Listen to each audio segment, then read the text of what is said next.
Good morning, ladies and gentlemen of the media. Welcome to our post-cabinet press brief for today, Wednesday the 15th of July, 2015. Today, the brief will be done by Honorable Minister Raphael Trotman, Minister of Governance. Mr. Trotman. Thank you. Good morning all, members of the media. Welcome. It is my honor to do the brief. We recognize Minister of State, Minister Harman, and of course Mr. Archer. The brief is not going to be long. As you know, today is His Excellency's birthday, and we'd like to spend some time with him. He's back in the jurisdiction of Guyana, and so we're going to have a crisp brief. As the word suggests, it's a brief. We start with, of course, welcoming today. It's a rainy day, but we have our CPL teams playing. Guyana plays Jamaica, and of course we welcome both teams and all teams to our beautiful shores, and we hope that Guyanese enjoy the games and that we can do our country proud, not only in winning games, but of course in showing that we can host an event of this magnitude and do so successfully. So that is something that we'd like to do. The second thing I'd like to mention, of course, is that His Excellency has returned from Ethiopia, where he delivered an address to the third conference on finance and development. And His Excellency is keeping a very, very busy schedule, leaves for Brazil almost immediately after arriving home for a meeting tomorrow of UNISAR heads of government, where he will continue not only to introduce the new government of Guyana, but to address pending issues of sovereignty, development, and so forth. Third matter I'd like to say is, of course, one that you will want to ask about: crime. The Minister of Public Security has informed Cabinet yesterday of his recent actions, successful as they are, by Guyana Police Force's SWAT team, which has been put into action in its fight against crime. Cabinet was also informed of the high level of interagency collaboration which has led to the recent successes against a gang, and you would have been reporting, of course, of activities which led to the capture of a group at Craig on the east coast of Demerara. Pardon? East Bank, sorry. Cabinet has pledged its full support not only to its Minister of Public Security, because we believe that with the resources that are available and which are being brought to bear, that he is going to be successful, but we are also recommitting to rooting out, as Minister Harman said last week, rooting out and getting behind these gangs and shutting them down, in fact destroying them. I'd like to announce as well that Cabinet yesterday approved a new system for licensing of state-owned vehicles.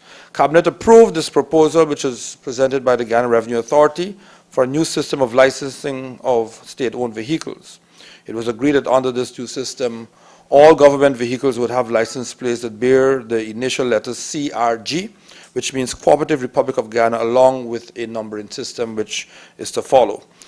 We approved as well a proposal to establish a centralized system for the issuance of vehicle license plates.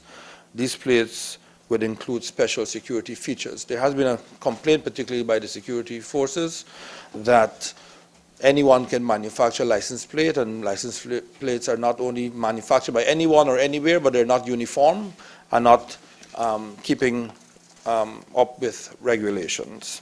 I turn to a few legal matters. We were briefed on several legal matters by the Honorable Attorney General and Minister of Legal Affairs. The first is the AML-CFT bill, which was recently passed by the National Assembly and assented to, I should add, has been assented to by His Excellency President David Granger prior to his departure. There are some regulations which accompany that act, and we are in the process of reviewing them and inviting stakeholders to also review and comment before we take them forward. Cabinet also noted that the bills relating to the former President's benefits and other facilities, along with Constitutional Amendment Bill number 1 of 2015, which seeks to give a number of government agencies greater autonomy, including controlling their own finances, were also assented to by His Excellency prior to his departure last week.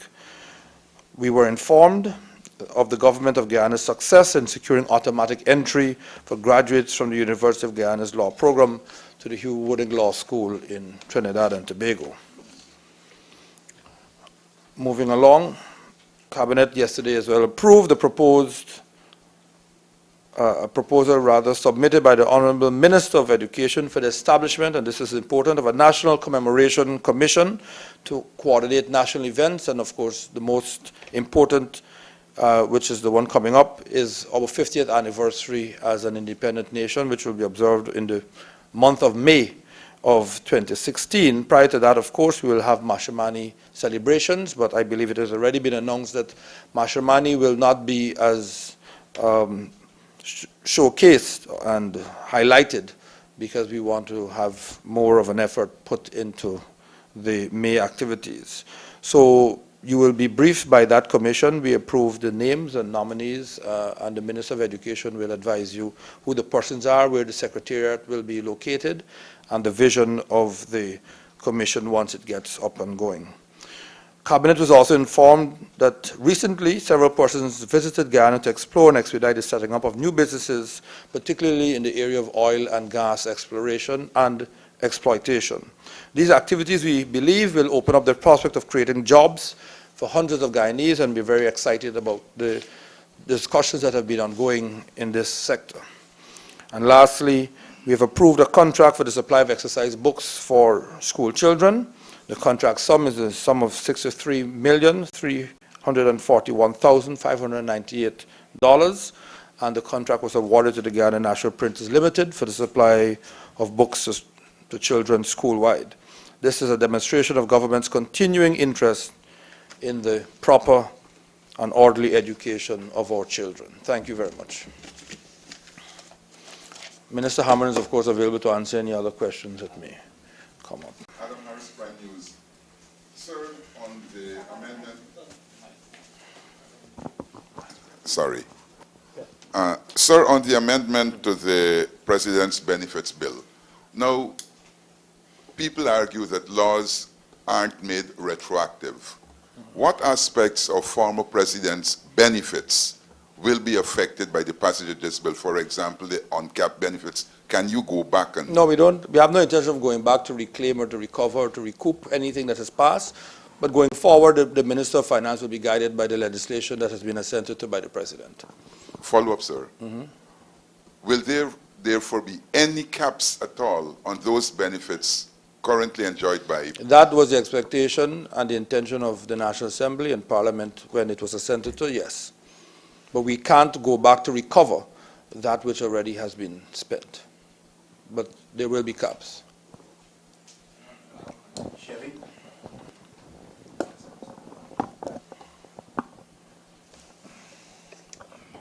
Minister Trotman, the former AG has made claims against the legitimacy or the legality of the most recent bill that was passed, the Constitutional Amendment Bill. Has the current AG briefed government on arguments to justify the way in which the bill was passed? I think, Chevy, the emphasis should be on the word former. He's a former Attorney General. He has the right to his opinions, and we have the right to ours. And we have been duly and properly advised by the Honorable Attorney General and by eminent senior counsel that we are on a right legal standing. So government is ready to defend decision Of course, in the courts? we Okay. would not enact laws that we're not prepared to defend. Very well. Are you able to give a bit more information on the President's up-and-coming visit to Brazil? Are you able to say when he'll be leaving, who will be on the team, and if the President will also be looking to garner additional support re the Venezuela situation? Well, I'll answer the last, and then I'd ask Minister Harmon to address the former two. Of course, every visit, every utterance, every appearance that His Excellency makes, in particular, and of course the government, has to be to reinforce our position vis-a-vis our territorial integrity, and of course to garner support, to provide explanations, because people believe that this is just some old romantic notion that Venezuela may have, but His Excellency, of course, has a golden opportunity to present Guyana's case to his South American brothers and sisters. So yes, this visit is not just for us to say hello and I'd like to meet you, but of course to explain and to reinforce our position and to define it to those who may have shrouded ideas as to what exactly is going on. As regards his time of departure and the team, I don't know whether Minister Harman wishes to say anything. The President departs tomorrow morning for Brazil, and he will be accompanied on this visit by the Minister of Foreign Affairs and some other officials from the Ministry of Foreign Affairs.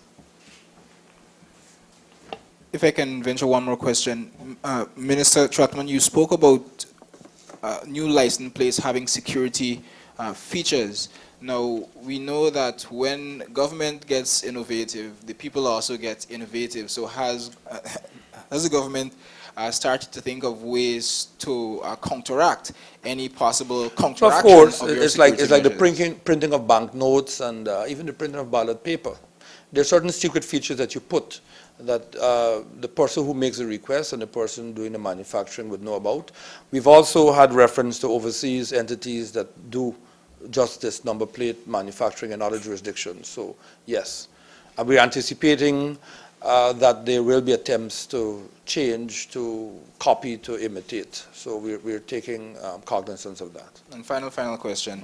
Has the Attorney General given an indication as to when he was notified that the automatic entry has been secured? Is it a definitive answer? And a follow-up to that, has government been made aware that the fees at Hugh Wooding Law School have been raised, and that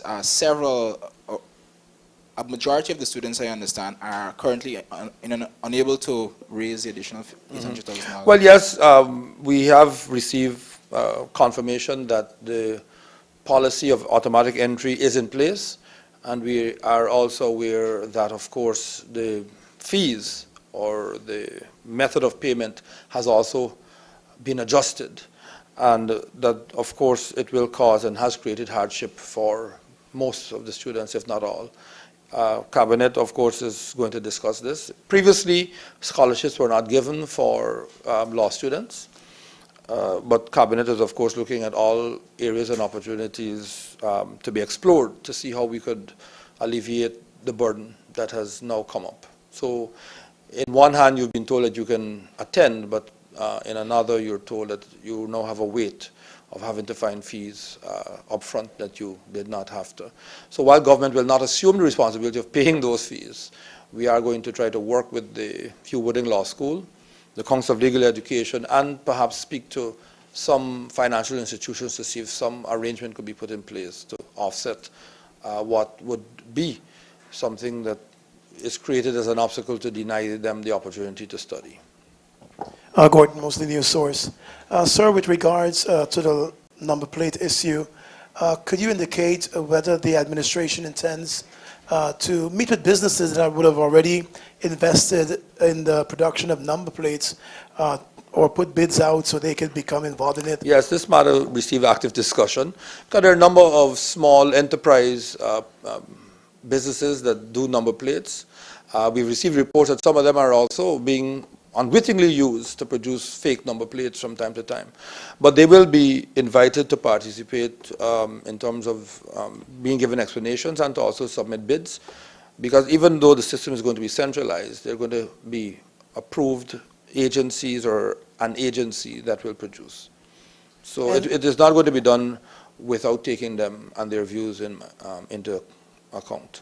And with regard to the upcoming 50th anniversary celebrations, could you indicate how the administration would have come up with the members of that commission so we do not have something like what happened on the inauguration thing? Well, bearing in mind that inauguration in May last was just a few days after the 16th and the swearing in, and of course there would have been some hiccups. Some were perhaps some would say unforgivable. So we now have a year in advance almost to plan, and we're doing so. The Minister of Education is in charge of that process, and being of course as well Minister of Culture. So he will brief the media comprehensively about the methodology for identifying the persons and how they intend to proceed. What I would say is that we're trying to ensure that there's representation from the media, from different cultural and sporting and other organizations, and even from various ministries, so that it's really a multifaceted commission rather than just one group making all the decisions. And Minister Harman, sir, with regards to previous pronouncements by you with regard to the fuel scam, the vehicle transfer scam, we're hearing a lot of talks and reports, but we're not seeing any action. Is the administration bluffing when it talks about going after these people and holding people responsible? Is it just talk and no action? Well, certainly it's not just talk, because you'd recognize that there's a lot of background work still being done. We've established a state asset recovery unit, and the unit, they've actually started recovering some assets that belong to the state that were held by some individuals. The important thing is that we recover these assets. We are going to go after those persons who have them, but I'm advised that it is better that we take certain steps before you actually publicize the names and the companies that are involved. But I can say to you that, as I indicated on the last occasion, that there are certain individuals and a company that has been written to about the actual collecting of fuel by vehicles that were not belonging to the state. In fact, there's one company that we attempted to serve documentation on, only to discover that the company had shut up shops by the time we got to the registered office of the company, and had moved to some other location. So we have some activities that are taking place behind the scenes, but I can say to you that our resolve to recover these assets, or resolve to bring people to justice, is as sharp as it was when we started that it is today. But I can just say that to you that we are more fortified. In fact, we are operating now on a wider scale, and the matter that Mr. Trotman spoke about, the interagency cooperation, even in the fight on crime, we're having greater levels of coordination by the various agencies of the state. We're now in office, we're in the middle of July, and you recall that our elections was only May. But in that very short space of time, we have benefited from a wide degree of consultation and information from agencies that we had not had access to initially. But now things are getting much clearer to us, and we'll be in a better position to start taking other public action which we make available to you. But I can say that the work that we are doing to recover these assets, it's not just collecting it, but it's also strengthening the institutional arrangements for these things to happen. I indicated to you earlier too that Professor Clive Thomas is the presidential advisor who has overall responsibility for this. Presidential advisor, Mr. Thomas, is now located in the complex here. He has a full office staff. He's got an attorney working with him and so on. So there's a lot of work that's going on that we will bring to the media's attention very shortly. And sir, could you indicate whether the finance minister, Mr. Jordan, has presented a draft of his budget to the cabinet? And could you also update us with regard to the state boards? I think this is Mrs. Trotman's question. That's all right. The ministers indicated, of course, that before the end of August he wishes to present the national budget for 2015. And so we anticipate that within the next 10 days, Cabinet will actually have a draft. Ministers are working with his ministry to fine-tune and ensure that everything that we ask for is in there. Of course, not everything you ask for will be granted, but we are working with him, and so we expect within 10 days a draft will be presented. Insofar as the second question, which was With regards to the under budget, the state board. state boards, Minister Harman and I and others are working assiduously to ensure that that process is completed by this weekend. And in fact, some boards have already been cleared, and names will be published, I would expect, by this weekend's Gazette. So we're working assiduously to complete that task.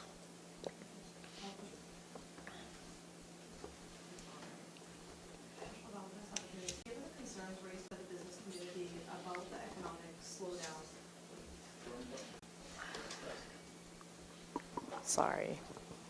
Given the concerns raised by various members of the business community about the economic slowdown, is the government prepared to offer a stimulus package? What government is prepared to do is to sit with the business community to work out how the economy can be stimulated. We don't think that we should just come out and say, this is what we believe you need. We believe that, of course, some of what we're hearing is really just that. It's becoming a self-fulfilling prophecy. So if I say things are slow, they become slow. Prior to elections, there was the normal electoral jitters. These continued afterwards to some extent. And then, of course, we had some saber rattling from Venezuela, which did not necessarily help. So what I'd like to say is that we are not in a bad shape. There are some jitters, and we don't want to feed into this belief that we are in any recession or heading into a recession or anything of the sort. But the Minister of Business and Minister of Finance, and in fact, indeed all ministers, including, of course, the President, have been meeting with different stakeholders to see how we can get things back on a faster track rather than get them moving at all, because things are moving, maybe not as fast as one would expect or some would want. But we will not offer prescriptions without first hearing from them where they feel things have slowed down and why. And of course, we're prepared to work out any stimulus packages where we believe they're warranted. For example, I note that the Minister of Public Security met with members of the GGDMA, Gold and Diamond Mines Association, yesterday to discuss one of their worries, which is security in the mining sector, in the hinterland.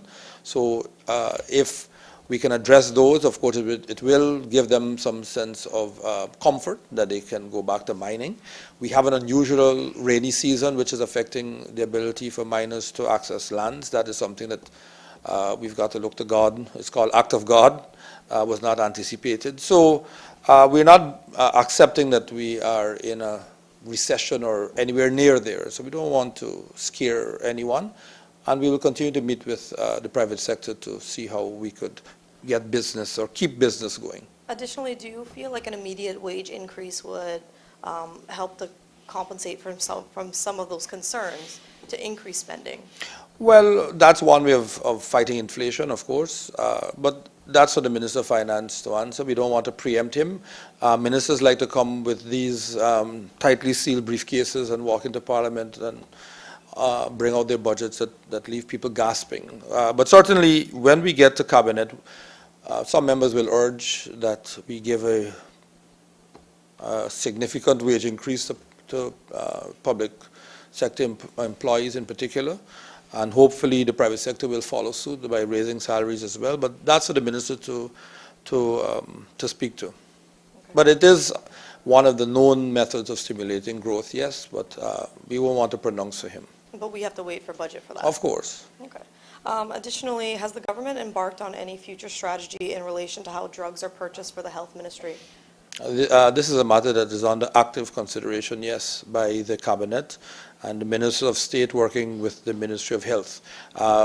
We have said before that the old regime cannot and will not stand. We can't have one agency, one person supplying all the drugs, but that one agency, that one person may bid just like others, and if he or she wins, so be it. But it can't be a single sourcing for this vital commodity that a nation needs, that one person and one agency only supplies it. That regime is over. Are you concerned at all, though, that we're obviously talking about new GPC, are you concerned that new GPC is going to be the bidder that always qualifies? and Well- therefore you have to bring the other people up to speed. Well, it is the duty of government to facilitate business. And so if it is that only one person can win contracts all the time, it is our duty to ensure that the playing field is leveled in such a way that others can compete and that there's no unfair competition. So it is a concern. It leaves room for monopoly. It leaves room for unfair price fixing. It leaves room for manipulation and even corruption. So it is not healthy in a transparent economy to have one source for something as critical and as costly as the supply of drugs for the national healthcare sector.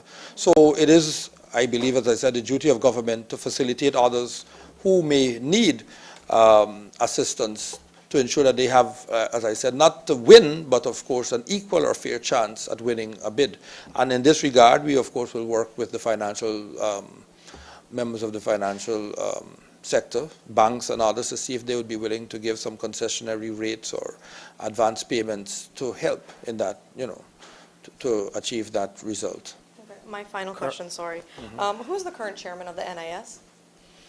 The current chairman of the NIS, the last chairman I can tell you was Dr. Roger Luncheon. The current chairman will be announced shortly because it's one of the matters that, in fact, was under discussion only this morning as we are reviewing boards and commissions. Kurt Campbell, News Source. Good morning, Mr. Trotman.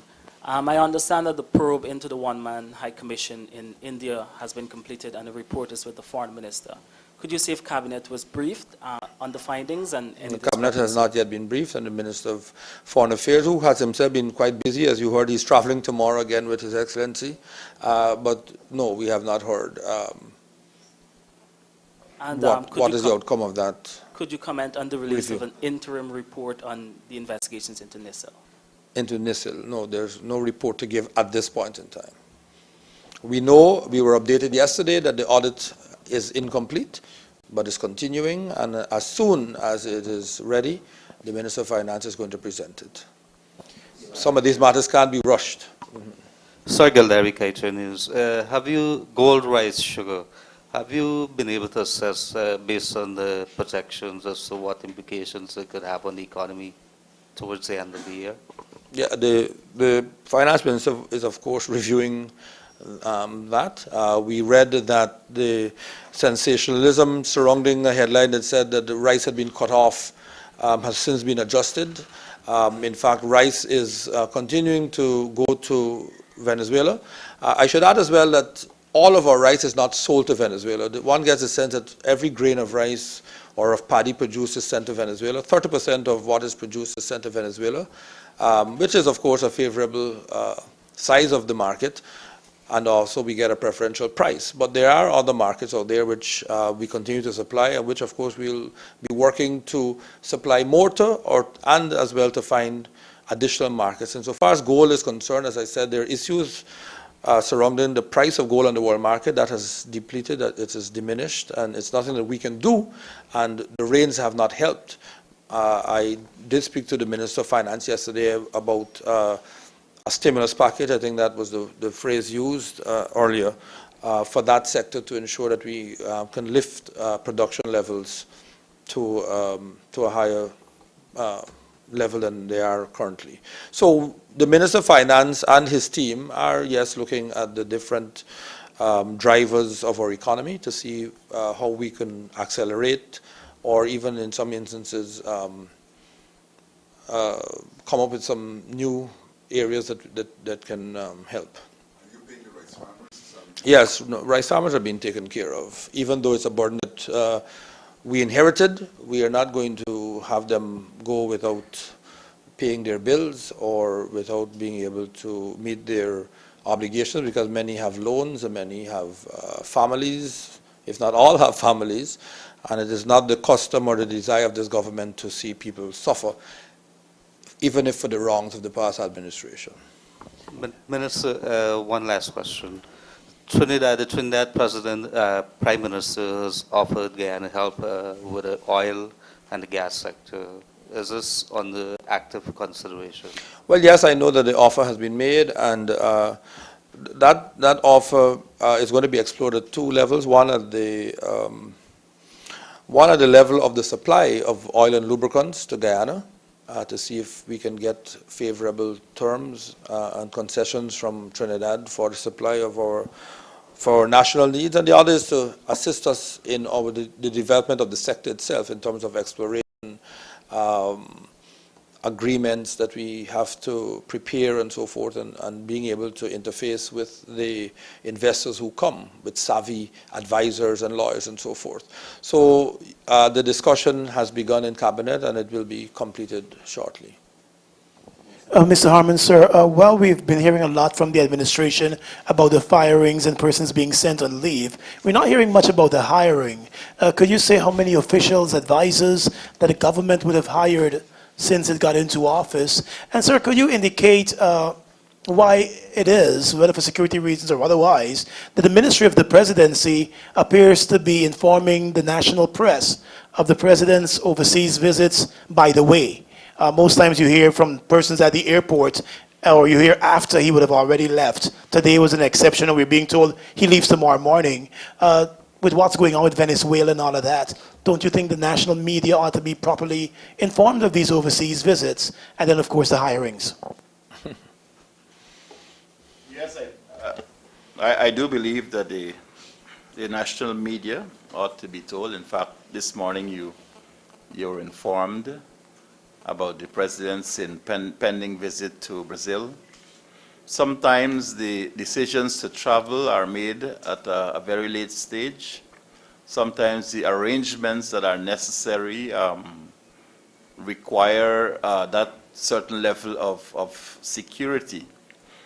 You know, when a president travels, there are certain security features which are connected to the travel. But what we do is to inform the nation as soon as it's practicable that he is traveling or he has traveled.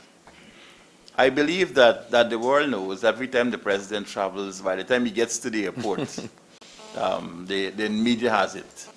Because he has to swear in a person, the prime minister, to act in his stead. So that before the president gets on the plane, at least the information is in the public domain that he is leaving. We will try as much as is possible in the future, once the security arrangements are not compromised in any way. We'll try our best to ensure that the nation is kept informed about the president's travels.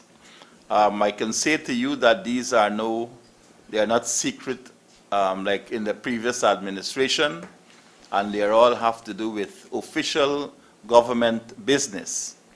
When the president travels on private business, then you will understand that is private business. But once he travels on official business, then it's official business, and we will try to ensure that you are informed at every step along the way. The second matter, you spoke about hiring. The hirings. Hiring and firing. The advisors that have been appointed by His Excellency the President, you've been informed about that. At the lower levels, we've had to actually replace some personnel who were personal to the previous administration, personal to the previous president. The president and his ministers, of course, will, when they come into office, they have to be satisfied that those persons who work with them are on the same page. And so they would have been created a natural movement in the first instance of persons who retired or resigned or just left when the previous administration left office. So there are places where we had to actually fill gaps. And then, of course, based on our own vision, we have had to appoint persons to positions to satisfy that requirement. The process is not complete, and as soon as we are complete, you will get the full figures of what our the position in the public service is. We're going to make those figures known. We have nothing to hide. And so one of the first things President Granger did when he took office was to ask of the public service ministry as it was, now a department of the Ministry of the Presidency, to produce the state of the public service or the public sector, the employment within the public sector. So we do have the figures, the statistics about the authorized establishment and the current establishment. And I can say to you that, in fact, in the previous administration, that there were some ministries, in particular this ministry, the Office of the President, that were seriously overstaffed. Okay.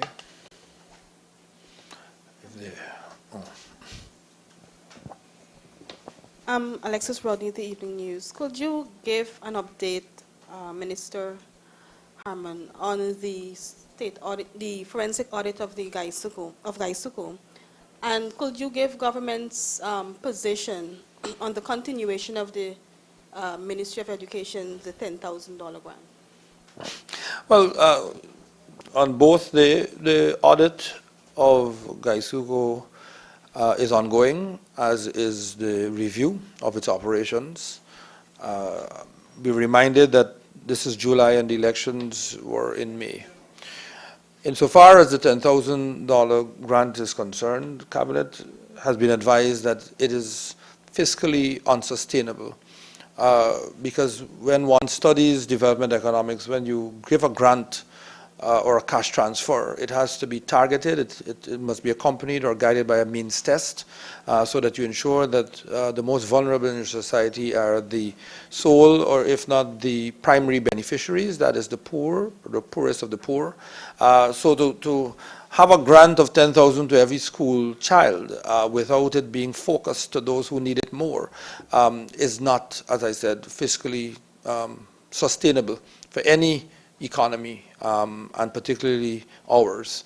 So we would want to review it to ensure that, for example, a child that would have previously received $10,000 but is living in abject poverty would now in fact receive $100,000, whereas a child of, say, one of my children going to a private school would not receive $10,000 because it would be depriving a child who really needs it. So we are reviewing it. The idea of giving a grant to children is a good idea, but it was badly implemented. And as I said, good fiscal or macroeconomic standards would not allow for us in all good conscience to continue it in that vein. So it is under review. And so for now it has been stopped. We will continue the school uniform vouchers, which we found was not a bad program, and of course seek to enhance it. One final. Could you say what are the specific plans for the President's birthday today? Well, there is a private, as you know, the President is not one who goes about drinking at different watering holes. So but there's nothing stopping all Guyanese to celebrate his birth anniversary and his coming into office. But there is a private luncheon for him in a few minutes at Kampangana, and he's not one that is given to showmanship, and so I don't expect to see him out with sirens wailing, heading from spot to spot, so that he could be feted by persons looking to spend time with him. He is a private person, and I think we respect that, but he, of course, would be happy to know that people wish him well today, as we do. Any updates on when he's moving into State House? We've seen the work being done. Mr. Harman.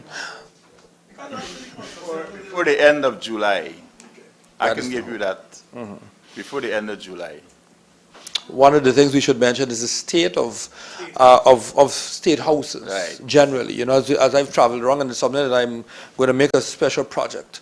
The restoration of symbols of the state, flagpoles that are rusty and leaning, flags not being flown at government houses, the fact that the last government seemed to have seen it fit to dispose of most of our good state houses, so that when you have visiting guests and you have functions, you can host and accommodate heads of state other than at a hotel. So in each region, we're going to try to restore state houses so that members of government, or if the president wishes to spend the night in Rupununi, or he wishes to go to Kokwani or to Skeldon, there should be a place that he and his delegation or his members of family or a minister can stay that is befitting of the high office of president and of the government. And it brings a sense of pride to the nation. And so as a symbol of the state, it is one of the areas that we're looking at, the restoration of symbols of state. So we ask, as you see on these walls, adorning these walls are monuments. The one that is, of course, most topical and popular now is the three arches, which are near Independence Arches. And, you know, we must feel a sense of pride as we look at our symbols of state, and those include state houses. So we were quite taken aback at the level of disrepair, and so we're in the process of restoring these places. You're rebuilding Umaniana? That is under active consideration. The Minister of Indigenous Peoples Affairs is going to report on that. I believe that the national desire is for the reconstruction of the Umanayana. Final question. Thank you very much, and have a good day. Hope you have your umbrellas. Thank you. Yeah, Sam. All right. Okay. Thank you.